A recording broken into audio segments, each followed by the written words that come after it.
کراچی کے علاقے گلستان جوہر میں واقع اپارٹمنٹ سے ہندو سول انجینئر کی لاش برآمد ہوئی۔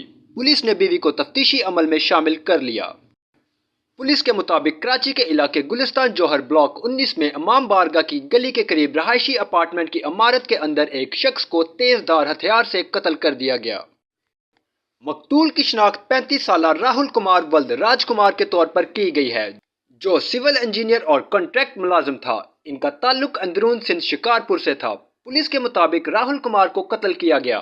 مقتول کی اہلیہ نے پولیس کو 3 سے 4 گھنٹے بعد اطلاع دی، جس کی بنا پر وہ بھی شک کے دائرے میں آ گئی۔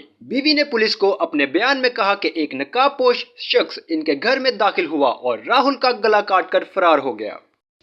پولیس نے معقول شک کی بنیاد پر بیوی کو تفتیش کے عمل میں شامل کر لیا ہے، تاہم ابھی تک کوئی گرفتاری عمل میں نہیں آئی، جبکہ رہائشی عمارت کی CCTV فوٹیج حاصل کر لی گئی ہے اور پڑوسیوں اور دیگر مکینوں کے بیانات بھی قلم بند کر لیے گئے ہیں۔ پولیس کے مطابق ماسک پہنے ایک شخص کو اپارٹمنٹ کی عمارت کے اندر اور باہر آتے دیکھا جا سکتا ہے، تاہم تفتیشی عمل مکمل ہونے تک واقعے کے بارے میں ٹھوس کچھ نہیں کہا جا سکتا۔ معلومات کا قابل اعتماد ذریعہ CRC، جڑے رہیں CRC کے ساتھ۔